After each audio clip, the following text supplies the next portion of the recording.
Эмомали Рахмон отправится с официальным визитом в Пакистан. Авиакомпания Таджикистана освободят от налогов.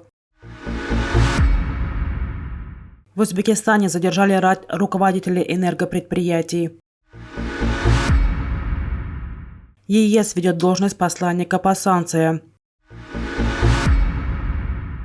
Выступивший против казни голкипер сборной Ирана удалил аккаунт с 4 миллионами подписчиков в соцсетях. Президент Таджикистана Эмомали Рахмон отправится с официальным визитом в Пакистан. Об этом сообщили в пресс-службе президента. Визит состоится 14-15 декабря. По данным пресс-службы, президент встретится с премьер-министром и сенатом Пакистана. Стороны обсудят перспективы сотрудничества в торгово-экономическом направлении двух стран.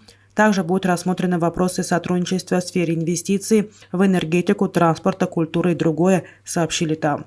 Во время встреч планируется и обсуждение вопросов безопасности в регионе, в частности, ситуации в Афганистане. До этого Эмомали Рахмон посещал Пакистан в июне прошлого года. Нижняя палата парламента Таджикистана приняла на минувшей неделе поправки в налоговый кодекс, которые предполагают предоставление преференций участникам рынка гражданской авиации республики.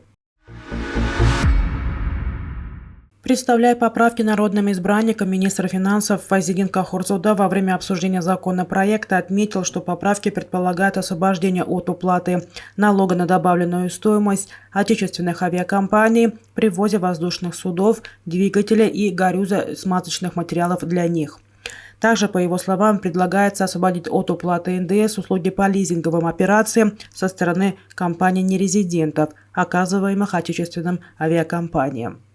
Министр подчеркнул, что поправки также предполагают освобождение нерезидентов от уплаты налога на доходы во время проведения лизинговых операций с воздушными судами, авиационными двигателями и услуг по ремонту судов.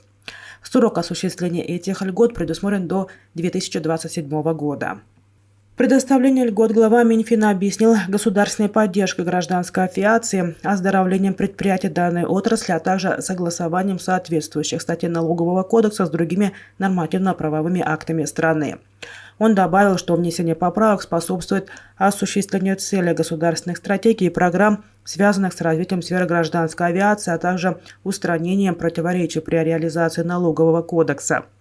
Хотелось бы отметить, что в настоящее время на рынке воздушных гражданских перевозок Таджикистана работает только одна отечественная авиакомпания – это Сомон Эйр. Национальный авиаперевозчик Таджикер в последние 2 года не действует, так как не располагает пригодными для этого самолетами. В Узбекистане взятие под стражу несколько руководителей энергетических предприятий, против них возбуждены уголовные дела. Об этом сообщил генпрокурор страны Нигматулла Юлдашев перед УЗА. О задержании руководителя энергетических предприятий генпрокурор сообщил на заседании республиканского штаба, созданного для решения вопросов обеспечения энергоресурсами населения и отраслей экономики. Его провел руководитель администрации президента Республики Узбекистан Сардор Умурзаков. Если ответственные лица в других регионах не сделают из этого правильных выводов и допустят нарушение закона, против них обязательно будет возбуждено такое же уголовное дело, заявил Умурзаков после выступления генпрокурора. Глава администрации президента пообещал, что виновные в энергетическом кризисе не уйдут сухими из воды и что некоторые из них сейчас сидят на заседании. Евросоюз решил ввести новую должность посланника по санкциям, который будет настаивать на ужесточении ограничительных мер против России в странах, в том числе Турции, которые пытаются этого избежать, передает Forbes. Занять пост посланника предложили бывшему послу ЕС США Дэвиду О'Салливану. Ожидается, что Еврокомиссия утвердит его кандидатуру 13 декабря. В этой должности он возглавит усилия Брюсселя по обеспечению полного соблюдения санкций ЕС во всем мире. Высокопоставленный представитель ЕС сообщил, что Турция, Сербия и Объединенные Арабские Эмираты находятся под пристальным вниманием Брюсселя. В октябре еврокомиссар по финансовым услугам Мерит Магинес посетила Турцию, пытаясь убедить Анкару приложить больше усилий, чтобы частный сектор Турции соблюдал санкции ЕС.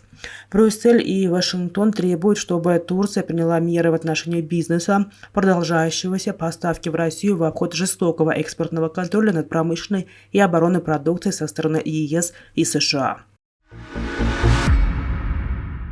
Голкипер сборной Ирана по футболу, участник чемпионата мира 2022 в Катаре, Алиреза Бейраванд удалил свой аккаунт в Инстаграм с 4 миллионами подписчиков. Ранее вратарь выступил против казни протестующих в Иране, однако уже 12 декабря был недоступен не только пост, но и сама страница голкипера сборной Ирана в социальной сети. В посте Бейраванда не было указано никаких имен, но он совпал по времени с появлением информации о вынесении смертного приговора 26-летнему футболисту Амиру Наср Азадани, которого обвинили в участии в протестах и причастности к убийству полковника корпуса стражи исламской революции Исмаила Чареги, а также двоих членов Басидж. Бейраванд – единственный из всего состава сборной Ирана на чемпионате мира, кто открыто выступил против казни протестующих.